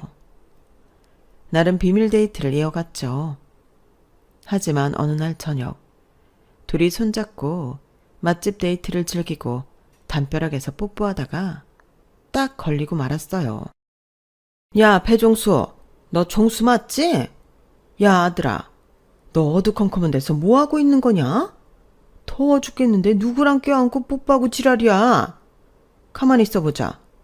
아니, 너 옥탑방 사는 그 기집년 아냐? 네가 왜 우리 아들하고 붙어먹는 거야? 돈 없어서 알바 몇 개씩 돌려하는 니까짓 게왜 귀한 내 아들이랑 뽀뽀하고 있는 거냐고. 저와 남친은 남친 엄마에게 우리가 뽀뽀하는 장면을 들켰다는 점에도 놀랐고 남친 엄마의 모욕적인 발언에도 깜짝 놀랐어요. 아, 엄마. 아, 깜짝이야. 일단 들어가서 얘기해요. 자, 진정하고 집에 들어갑시다. 자기야, 내일 초밥집에서 봅시다. 우리 먼저 들어갈게. 뭐? 자기야? 니네 사귀는 사이 뭐 그런 거야? 이것들이 미쳤네. 야, 니 년. 이 거지 같은 년이 내 아들을 꼬셔? 너 옥탑방에서 더 이상 못 살아. 당장 나가버리라고. 아닌 밤중에 홍두깨라고 예상치도 못한 순간에 욕을 한 바가지 듣고 나니 어이가 없고 화가 머리끝까지 나더군요. 남친도 당황해서 벌개진 제 얼굴을 확인하고는 큰 싸움이라도 날까 싶어 얼른 본인 엄마를 거의 끌고 가다시피 집으로 데려가더라고요. 남친 엄마 뒤통수에 대고 쌍욕을 하고 싶었지만 진짜로 옥탑방에서 쫓겨날까봐 일단 꾹 참고 제 방으로 올라갔죠. 남친은 본인 가족과 함께 집으로 들어갔는데 저는 제 억울함을 공유할 가족이 없다는 게 너무 서러웠어요. 마구 눈물이 터져 나오더라고요. 컴컴한 방에서 내 곁을 떠나간 가족들을 부르며 오열했죠. 할아버지, 할머니, 아빠, 다 왜 이렇게 빨리 돌아가신 거예요? 나 혼자 두고 하늘나라로 그리도 빨리 가버린 거냐고요. 엄마, 대체 어디 있는 거예요? 보고 싶어요, 엄마. 아무리 목 놓아 불러봐도 세상에 전 혼자였죠. 이렇게 아침이 밝고 1층 편의점에 첫 번째 알바를 하러 갔는데 사장님이 난처한 표정을 지으시더군요. 순진 씨, 미안해요. 여기 건물 주인분이 순진 씨 해고하고 다른 알바 뽑으라네. 안 그럼 다음번에 재계약 안 해준다고. 순진 씨, 그동안 열심히 일해줬는데 정말 미안해요. 네? 사장님, 세상에 그런 게 어딨어요. 제가 뭘 잘못했나요? 전 제 가게처럼 열심히 일한 죄밖에 없다고요. 아유 참, 옷빼미래나 뭐래나. 순진 씨 계속 쓰면 가게 물 흐릴 거라면서. 나도 그 말은 믿지 않아요. 하지만 이 건물에서 쫓겨나면 또 다른 곳 가서 인테리어 비용 들어야 하니 이제 그만 나가줘요. 너무 억울했지만 일단 두 번째 타임으로 일하던 한식집으로 갔어요. 그런데 그 가게에도 남친 엄마가 똑같이 조치해 놨더군요. 그곳에서도 잘리고 허탈하게 남친이 운영하는 초밥집으로 갔죠. 남친이 거의 울듯한 표정으로 이야기했어요. 내가 다른 곳 알바 자리 구해놨어. 당분간은 거기서 일해야 할 것 같아. 정말 미안해, 자기야. 내가 왜 일하는 곳에서 다 잘려야 해? 대체 내가 뭘 잘못했길래? 자기 엄마는 내가 돈 없고 가족 없는 여자애라서 만만하게 보는 거야? 돈 없으면 사람 취급도 못 받는 거냐고. 너무 화가 났지만 내가 할 수 있는 게 없으므로 일단 옥탑방으로 올라갔어요. 남친이 잡아준 알바자리라도 가려고 짐을 챙기러 집으로 갔는데 갑자기 이삿짐 센터 사람들이 마구 들이밀고 들어오는 게 아니겠어요? 아가씨, 아직 짐 안 빼면 어떡해요? 지금 새로운 세입자 짐 드려야 하니 얼른 빼줘요. 아직 계약 기간 남았는데 무슨 소리예요? 뒤에서 남친 엄마가 뱁새 눈을 하며 노려보더군요. 야, 너 당장 집 나가. 내가 보증금 네 계좌로 쓸 테니 이거 먹고 떨어져. 너 같은 걸 우리 건물 애들이 내가 병신이다. 뭐요? 아줌마, 말 다 했어요? 이거 불법이야. 나 계약기간 끝날 때까지 못 나가. 당장 경찰에 신고할 거야. 경찰까지 오고 난리가 났지만 놀란 남친이 뛰쳐 올라와서는 제게 빌듯이 얘기했어요. 자기야, 우리 엄마 보통 성격 아닌 거 알잖아. 그냥 다른 곳에 가서 사는 게 자기도 편할 것 같아. 내가 자기 살 곳도 당장 알아봐도 올게. 정말 미안해. 지금 짐 빼고 나중에 다시 얘기하자. 너무 억울하고 분통했지만 남친 엄마가 무지막지한 여자인 건 분명했기에 해코지 할까봐 이 집에서 다리 뻗고 자지 못할 것 같았어요. 남친과 헤어질 결심하고 완전히 이곳을 떠나자고 생각했죠. 고시원에 보금자리를 트고 맥도날드에 알바자리를 얻어 일하게 됐어요. 남친에게도 헤어지자고 얘기하고 더 이상 찾아오지 말라 했죠. 완전히 처음부터 다시 시작하고 싶었어요. 그런데 남친은 정말 끈질기게 재회를 주장하더군요. 완전히 스토커가 따로 없었어요. 당신 엄마가 나한테 하는 거 못 봤어? 우리가 계속 사귀게 되면 난 당신 엄마한테 아작날 거야. 나랑 헤어지는 게 날 살리는 길이야. 제발 이제 그만 찾아와. 난 자기랑 결혼하는 게 인생 목표인 사람이야. 다른 거 다 필요 없어. 나랑 다시 안 만나주면 난 진짜 어떻게 될지 몰라. 사람 피 말려 죽는 꼴 보고 싶어서 그래? 매일 꽂히며 선물을 들고 오던 남친이 말라가는 게 눈에 보였어요. 급기야 키 180cm인 남친이 50kg대로 떨어졌을 땐 걱정까지 되더군요. 피골이 성급한 남친이 어느 날은 기쁜 표정으로 제게 말했어요. 야호, 자기야, 우리 엄마가 두 손 두 발 다 들었어. 자기랑 결혼해도 된대. 그동안 단식 투쟁하던 게 먹혔나 봐. 그 이야기를 들은 전 기쁘지도 슬프지도 않았어요. 다만 남친의 마음이 진심이긴 한가 보다. 나와 결혼하기 위해 이렇게까지 노력한 남친이 가상하기도 하고 불쌍하게 여겨지기도 했어요. 측은지심이 발동하여 그의 프로포즈에 예스라고 대답했죠. 전 맥도날드에서 알바하며 밤에는 안정적인 취업 자리를 알아보고 있었어요. 아주 조그만 소기업이라도 들어가서 경력을 쌓고 싶었죠. 취업의 꿈을 안고 오전에 열심히 일하고 있는데 어떤 중년 여성과 백인 남자가 들어왔어요. 그런데 그 중년 여성이 제 가슴에 달린 이름표를 보더니 갑자기 눈이 동그래지면서 백인 남자와 다급하게 얘기를 나누더군요. 전 속으로 생각했죠. 혹시 나한테 영어로 뭐 물어보는 거 아니야? 나 영어 못하는데? 근데 그 중년 여성이 절 붙잡고 눈물을 흘리며 말했어요. 저 아가씨 이름이 어순진이에요. 할아버지 건축업 하시고 할머니와 아빠와 같이 살았었죠. 순진이 맞지? 얼굴도 나랑 똑같이 생겼구나. 어렸을 적 얼굴이 그대로 있네. 내 딸 순진아, 엄마야. 혹시 엄마 알아보겠니? 엄마요? 전 얼른 제 지갑을 갖고 나와 지갑 속에 항상 갖고 다니던 엄마의 낡은 사진을 꺼냈어요. 젊었을 적 엄마의 모습과 별반 다르지 않은 모습을 보니 진짜 내 엄마가 맞더군요. 엄마, 진짜 우리 엄마 맞아요? 미국 갔다던데? 이제 한국으로 돌아온 거예요? 엄마! 전 엄마와 부둥켜 안고 한참을 울었어요. 다른 알바생한테 일을 맡기고는 맥도날드 의자에 앉아 엄마와 미국인 새 아버지와 함께 몇 시간을 이야기 나누었죠.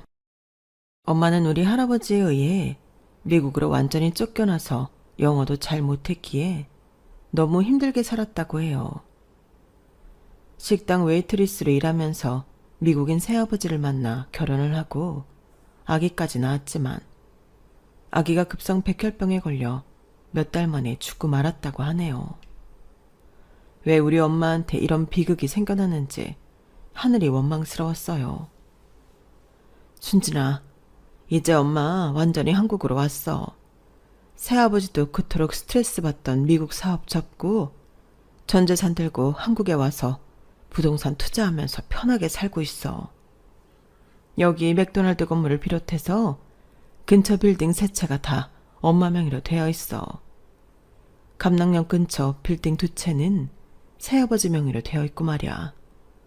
엄마 명의로 된 거 다 네 앞으로 돌려줄게. 우리 부부는 어린 아들 병으로 떠나보내고 이제 엄마한테 자식은 너뿐이잖니. 내 새끼, 그동안 얼마나 힘들게 살았니? 내가 우리 딸 돌보지 못한 죄책감에 편히 잔 날이 단 하루도 없었어. 이제 그 죄책감을 좀 떨칠 수 있게 됐구나. 네가 하고 싶은 거 다 해. 돈에 구애받지 말고 말이야. 옆에서 한국말을 어느 정도 알아듣던 미국인 새아버지도 제 등을 두드리며 고개를 끄덕이더군요. 생전 처음 보는 분이었고 외국인이기에 낯설긴 했지만 그분의 따뜻한 성품을 느낄 수 있었어요. 이렇게 좋은 분과 재혼을 했다니 그나마 우리 엄마에게 다행이라 생각했죠. 엄마는 그날 오후부터 바로 변호사를 고용해 제게 증여하는 작업을 시작하시더군요. 생활비로 쓰라며 계좌를 일단 현금 1억을 보내주셨는데 너무 순식간에 파바박 일어난 일이라 그 변화를 감당할 수 없었어요. 엄마의 넓은 집에서 함께 지내자는 제안도 일단 사양하고 고시원에 여전히 살고 있었어요. 남친은 저와의 결혼 준비로 매우 들떠 있었기에 정식 상견례 전에 일단 우리 엄마를 찾게 되었다는 소식을 전했어요. 다만 우리 엄마가 미국에서 사업하던 새아버지로 인해 엄청난 재력을 갖게 됐다는 점, 저에게 높은 빌딩 두 채를 바로 증여해 주셨다는 점 등은 말하지 않았어요. 나중에 결혼 후에 천천히 이야기해도 된다고 생각했죠. 와, 그럼 나 장모님 생긴 거야? 자기야, 진심으로 축하해. 우리가 이번 주에 상견례 하는 걸 하늘이 알고 엄마를 딱 보내주셨네. 역시 우린 천생연분이야. 상견례 장소는 한 호텔의 레스토랑으로 정했어요. 그런데 바로 남친 엄마로부터 전화가 오더군요. 야, 너 니네 엄마 만났다며? 뭐 지금껏 딸려나나 제대로 부양하지도 않은 거 보면 그 엄마도 참 돈 없긴 마찬가지인가 보네. 아휴, 한숨만 절로 나는구나. 우리 귀한 아들이 너 아니면 죽겠다고 단식투쟁하는 바람에 억지로 결혼시키는 거니까 쓸데없는 비용은 최소화하자. 뭐 볼 것도 없는 사돈인데 호텔은 과하지. 그냥 우리 집 앞 순댓국집 알지? 거기서 대충 만나고 끝내자고. 알았냐? 끊어라. 일방적인 남친 엄마의 전화에 당황하기 그지 없었죠. 남친의 프로포즈에 예스라고 답했던 걸 모르고 싶은 마음이 굴뚝 같았으나 아직 20대 초반인 전 남자랑 사귀면 반드시 결혼해야 하는 건 줄 알았던 것 같아요. 남자 경험 전혀 없던 모쏠이었기 때문에 앞뒤가 꽉꽉 막혔나 봐요. 그저 남친과 결혼 후엔 시모와 연락 끊고 살아야지 라는 어이없는 생각만 했었죠.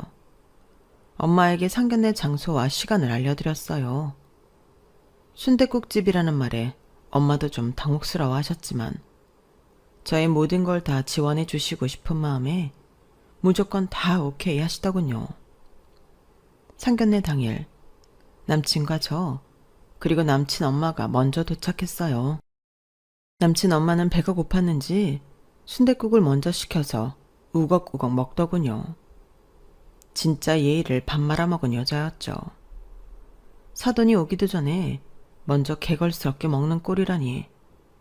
전 창문 쪽을 보며 엄마를 기다리고 있었어요. 저 멀리서 먼지 한 톨 없는 반지르르한 까만 차가 스르륵 오더군요. 차에 관심 없는 제가 봐도 참 멋진 차였어요. 그 럭셔리한 슈퍼카에서 엄마와 새아버지가 내리셨죠. 너무 반가운 마음에 순댓국집 안에서 우리 엄마다 라고 외쳤죠. 차에 관심이 많은 남친이 화들짝 놀라며 말하더군요. 자기야, 저거 장모님 차 맞아? 저거 한 대에 7억이 넘는 차인데? 장모님, 아니 장인어른 뭐 하시는 분이길래 저런 슈퍼카를 모시는 거야? 차 한 대에 7억씩이나가? 그렇게 비싼 차인 줄 몰랐네. 우리 새아버지가 미국에서 크게 사업하시다가 다 정리하고 들어오셔서 지금은 빌딩 총 5채 매입해서 월세 받으며 지내시지. 그중 엄마 명의로 된 거 3채 중 2채는 나한테 얼마 전에 증여해 주셨어. 나 맥도날드 알바하던 그 빌딩 알지? 그 빌딩 이제 내 거야. 뭐 엄마 아버지는 나머지 빌딩에서만 월세가 5, 6억씩 나온다고. 그거면 생활비 충분하다고 말이야. 나머지는 다 나 가지라고 하시대. 남친보다 남친 엄마의 눈알이 아주 밖으로 튀어나올 것 마냥 커지더군요. 뭐라고? 며느리야, 그걸 왜 인제서야 말하니? 친정엄마가 네 명의로 빌딩 2채를 해주셨다고? 아이고야, 어쩌면 좋니?